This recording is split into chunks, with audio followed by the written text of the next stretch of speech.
On est très bien. Regarde, on est en t-shirt, il fait beau, il fait température extérieure, je 10, dirais 10 entre degrés. 32 et 33.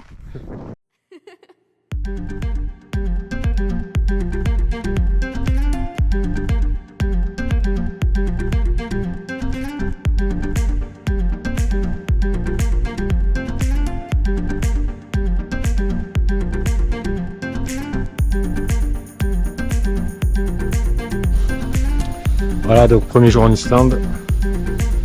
Donc là, il est à peu près 14 heures, donc on s'est déjà fait 2-3 petits spots super sympas. Et là, nous voici dans la zone géothermique de Krýsuvík.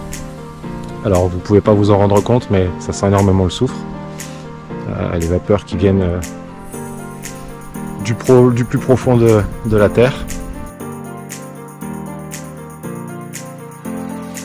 Donc, je ne sais pas si vous pouvez l'entendre avec moi, mais on entend vraiment l'eau bouillir, s'échappe ce petit ruisseau. Je viens de vous montrer en image. C'est vraiment impressionnant.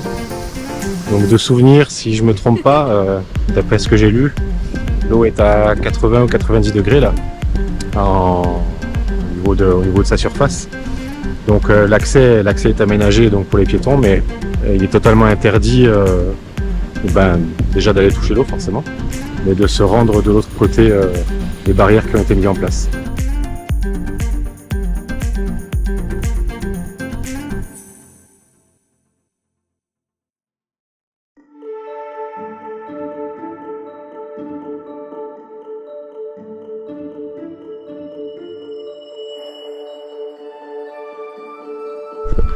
Bon alors faut que je vous explique ce qui se passe là en ce moment. Donc on vient de quitter la zone géothermale, on a à peu près 1 heure de route pour rejoindre un autre spot qui nous rapproche de notre lieu pour dormir ce soir. Voilà, donc on a roulé. Il arrête pas de marronner. Non, je marronne pas, c'est pas vrai. Si, Mais il marronne, il fait que marronner. 1 heure de route à faire. On a fait genre 800 mètres, voilà. Et par contre, eh ben voilà, on tombe sur ça. Donc on est obligé de s'arrêter.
Ce matin, 7h, il fait un petit 3 degrés.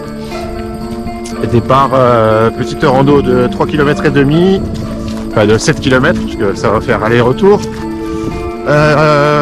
Pour aller voir la cascade de Bruarfoss.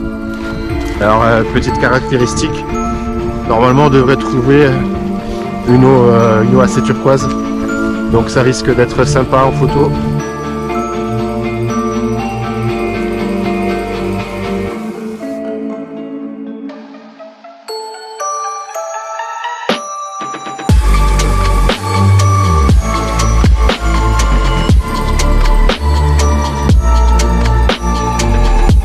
Ça valait le coup, hein, ces petits 3 km et demi là, c'est un peu casse-gueule parfois. Alors sur le chemin, moi je le savais, mais les trois amis le savaient pas. Il y a 2 autres cascades un petit peu, dont la première est très impressionnante, la deuxième un petit peu moins. Donc on se les fera au retour.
Là, on vient de faire quelques clichés à Skogafoss, c'était terrible.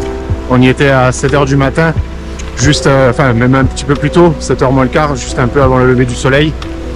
Allez, je vous embête pas plus longtemps, je vous laisse découvrir ce nouveau petit bijou islandais.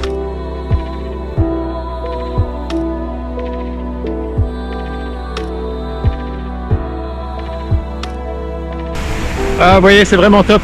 Oh. Le chemin pour accéder, bon, tu te retrouves vite trempé. Et là, ici, on est vraiment sous le toit de la caverne. Donc, je prends quasiment pas de goutte, rien du tout. Pas d'eau, c'est vraiment top. On voit la vallée tout au fond. Donc là, j'ai mes 3 copains qui sont en train de faire des photos de face. Et là, je vais récupérer le matos. On va se mettre à l'intérieur de la cascade et on va faire des photos donc avec la vallée derrière et la cascade qui tombe juste devant. Franchement, c'est le top, on se régale. C'est notre 3e jour. 3e jour où on n'a pas de pluie. Premier jour, on a eu un temps magnifique, du soleil. 2e jour, c'était légèrement couvert, mais avec des températures très très bonnes. Fin de journée agréable. Et là, depuis ce matin, alors c'est pas un franc soleil, mais on a quelques grandes parties de ciel bleu et il fait quand même assez beau. Voilà, c'est ensoleillé. Voilà. Donc c'est super cool. On vient de faire, là on est au tiers de notre séjour, 3 jours sur 9, voilà. Donc après avoir fait nos clichés ici, on reprendra la voiture et on partira direction Vik, donc le sud.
Allez, on attaque.